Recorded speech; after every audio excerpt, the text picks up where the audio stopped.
Managing a hotel was more than just a job for me, it was my entire world. I'm Grace, and this hotel was my sanctuary until he walked in.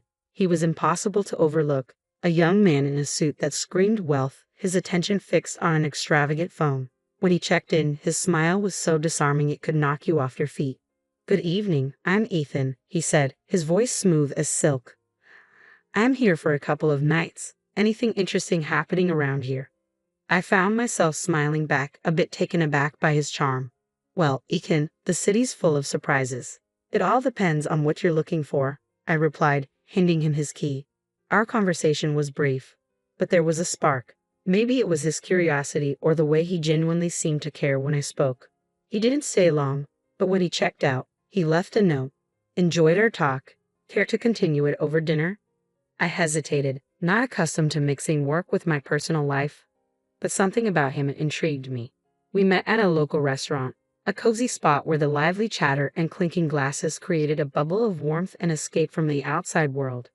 "You really have this place dialed in, don't you, Grace?" he said with a smile as we settled in. I laughed, feeling surprisingly comfortable. "Guess you could say I've had some practice." Dinner flew by as we talked about everything and nothing. Ethan was an open book, or so it seemed, sharing stories of his travels and investments. When the conversation turned to me, I found myself opening up more than usual, sharing about losing my parents and how it had been just Maya and me against the world since I was 21. "That's a heavy load to carry, Grace. You must be incredibly strong," he said, his eyes reflecting admiration and something else I couldn't quite place. I shrugged off the compliment. "We all play the hand we're dealt, right? Maya has been my priority. Our parents left us a little something, and I've been careful with it, making it grow bit by bit." He nodded, his expression thoughtful. "That's impressive. You've got a good head on your shoulders."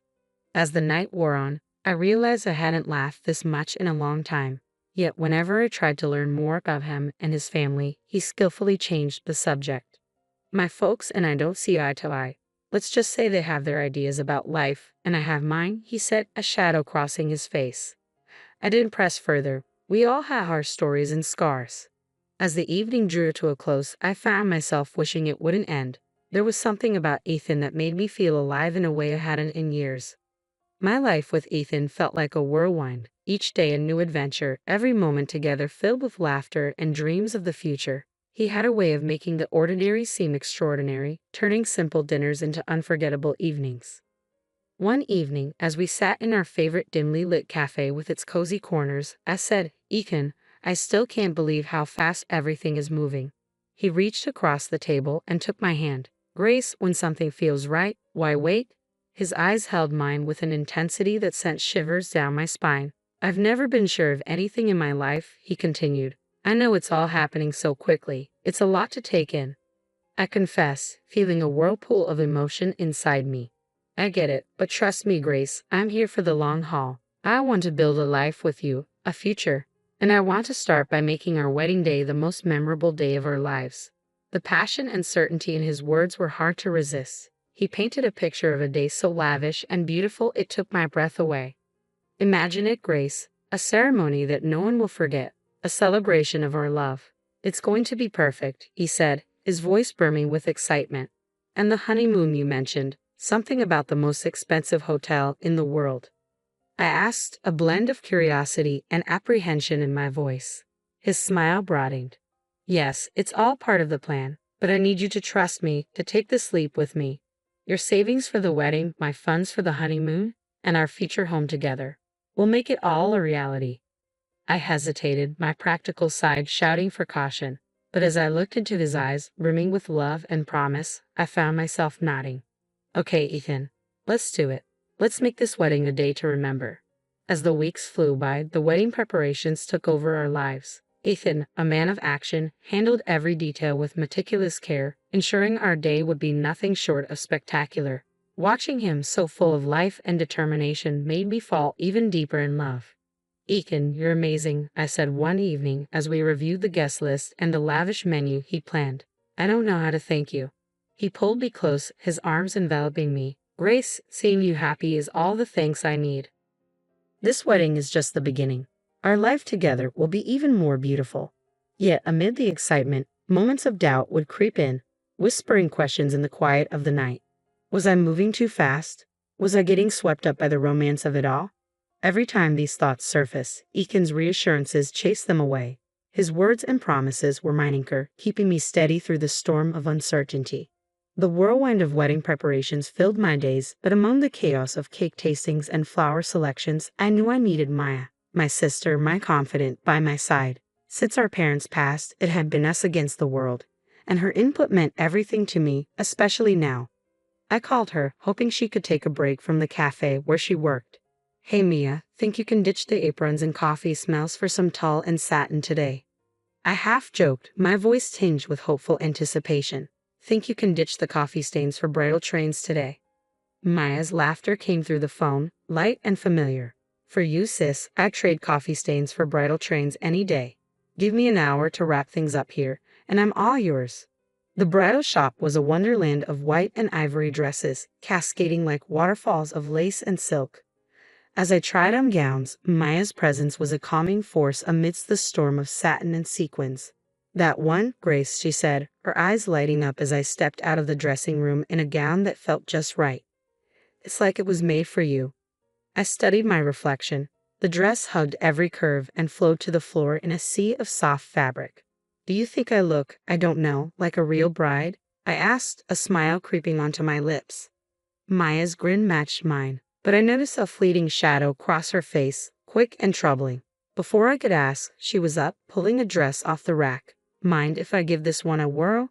Just for kicks, she said, holding up a stunning gown that shimmered with every movement. I laughed, a mix of surprise and delight. Planning on eloping, or is there a mystery man you've been hiding from me?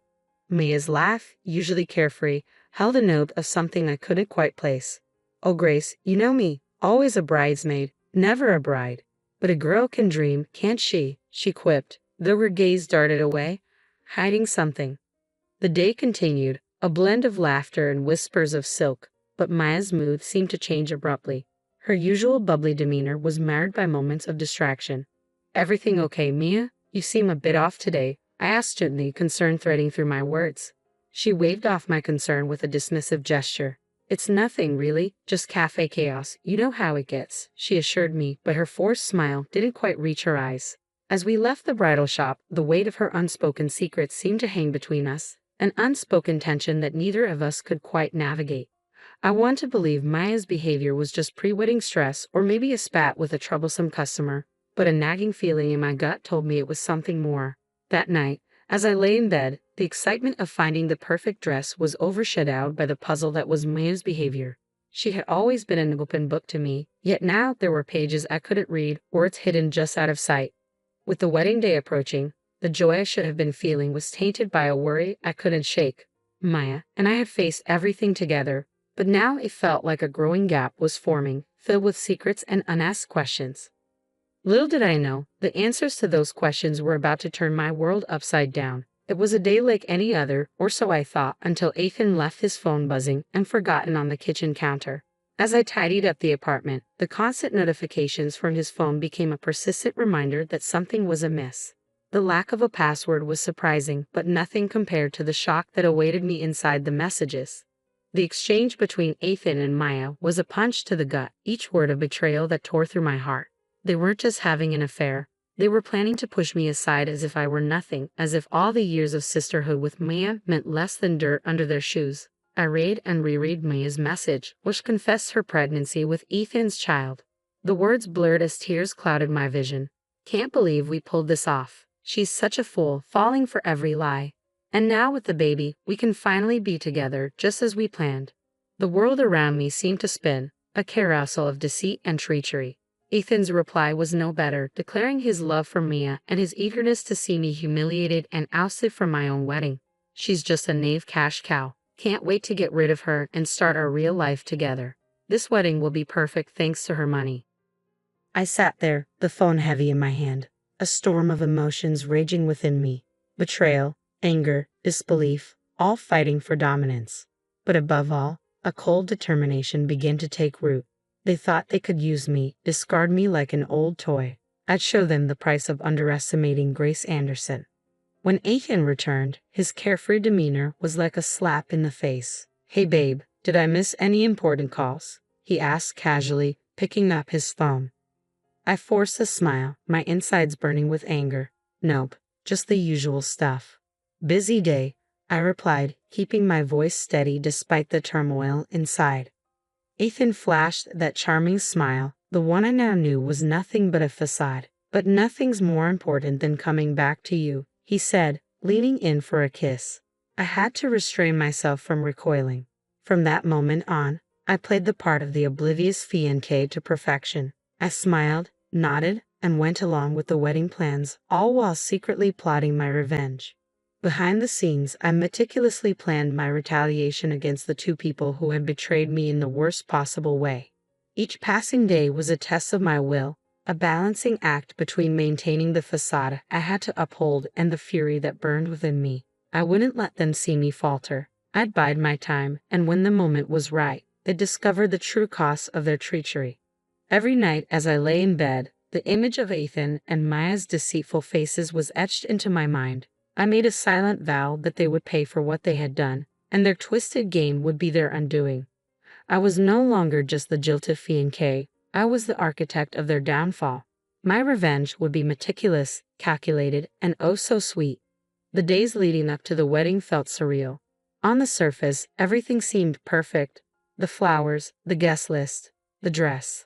But beneath the facade of perfection, a storm brewed, a tempest of anger and betrayal that I kept tightly contained. Ethan remained blissfully unaware of the storm he was about to sail into. Grace, everything's coming together so beautifully. This wedding is going to be the talk of the town, he said one evening as we reviewed the final preparations. I nodded, my smile meticulously rehearsed and polished.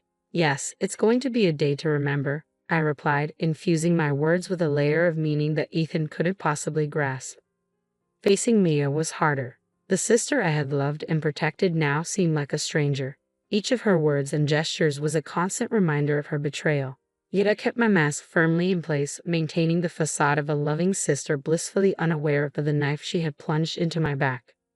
Grace, you're handling everything so well.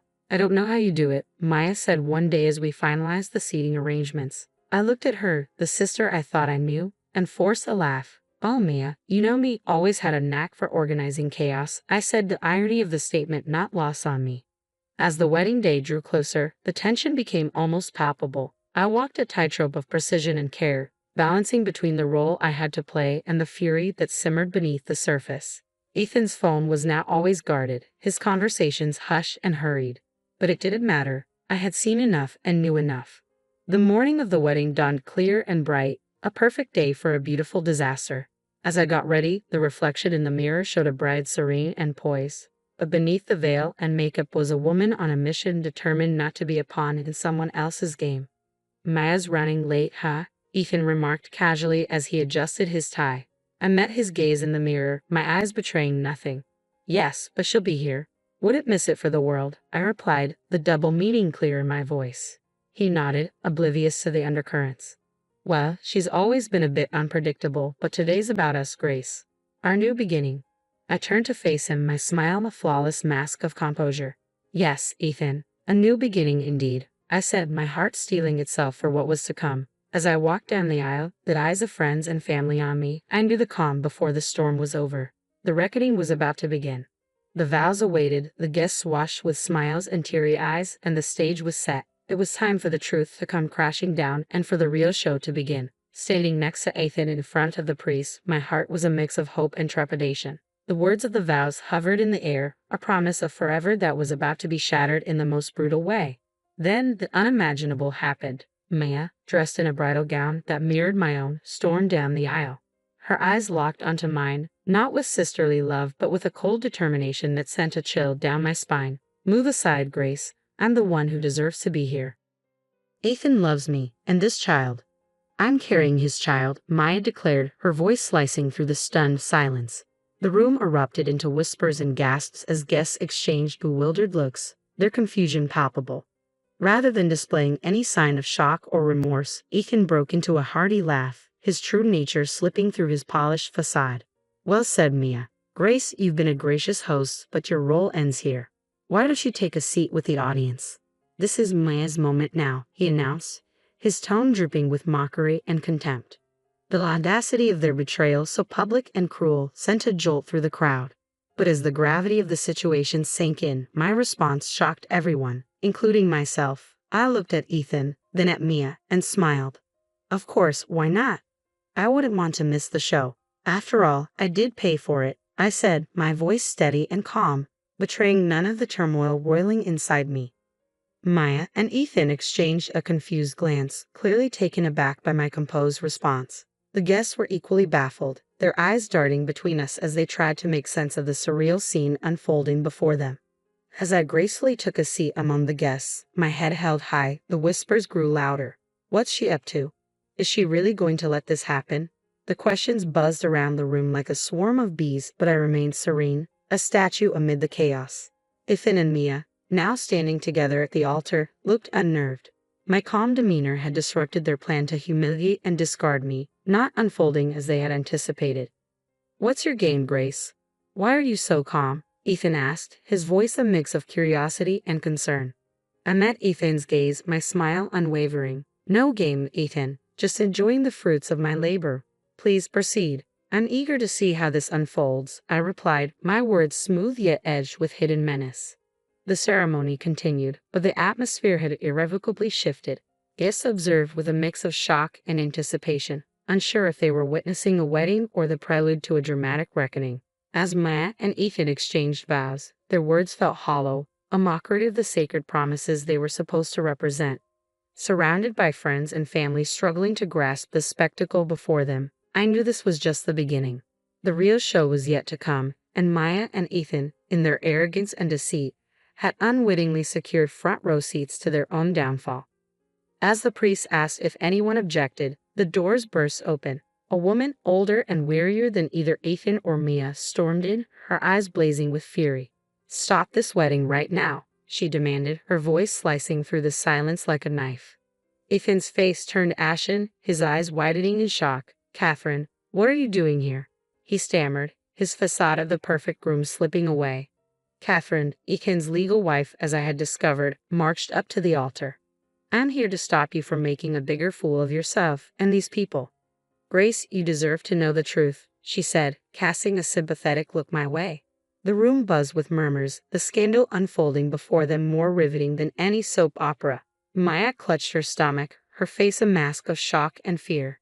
Catherine's voice was firm and clear. Ethan is a liar and a cheat.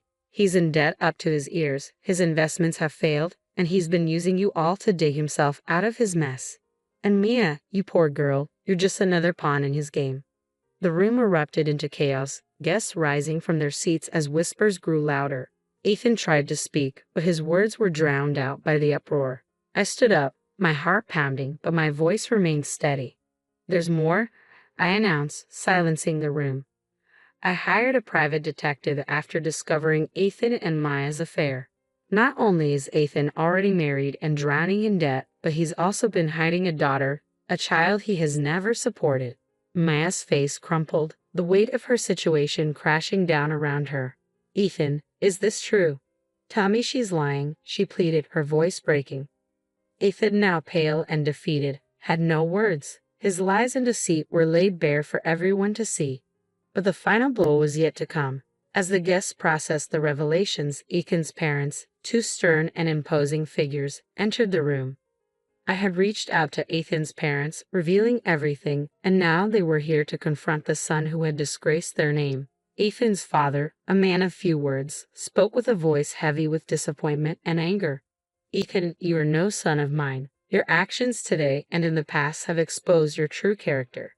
You were cut off from our family and our fortune. As the room fell into uneasy silence, I took in the sight of Ethan, Mia, and the shattered dreams they had tried to build on deceit. The pain of betrayal still throbbed in my heart, but amidst the ruins of what was meant to be my happiest day, I knew this was not the end of my story. In the aftermath, I found myself navigating the cold halls of justice, seeking reparation for the damage Ethan had inflicted. The courtroom felt like a different world, where my pain and humiliation were reduced to legal jargon and paperwork. Ethan, you haven't just broken a promise, you shattered trust and exploited generosity. You owe me more than an apology. You owe me compensation for turning my life upside down, and declared firmly, my voice echoing in the quiet courtroom. The judge's gavel sounded like thunder in the tense silence. The court finds in favor of the plaintiff. The defendant is hereby ordered to pay $50,000 in damages for the distress and financial loss caused, he declared, his words a balm to my wounded spirit. As I walked out of the courtroom, the burden of the past months felt lighter. Justice had been served, but the road to healing was just beginning. Ethan's troubles didn't end with me. Catherine, his legal wife, driven by hurt and fury, launched her own legal battle, demanding compensation for his infidelity and neglect of their child.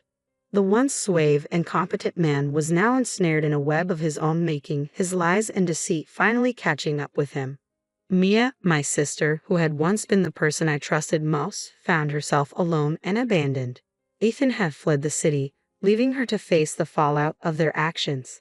Pregnant and scared, she was a far cry from the carefree and happy girl she once was. Grace, I know I don't have the right to ask for your forgiveness, but I'm lost and I don't know what to do, Maya pleaded one day, her eyes filled with tears. I looked at her, the sister I once would have done anything for. Maya, you were my family, my blood, but what you did isn't something I can just forget or forgive. You chose your path, and now you have to walk it, just as I'm walking mine. The distance between us was more than physical, it was a chasm filled with betrayal and hurt too wide and too deep to ever bridge again. Life moved on, but the scars of those tumultuous months remained. I focused on rebuilding my life, finding peace in the simple things. I had loved and lost, trusted and been betrayed, but through it all, I had survived. As I looked back on everything that had happened, I realized that the most important journey was the one I was taking within myself. A journey of healing, rediscovering my strength, and learning to trust and love again.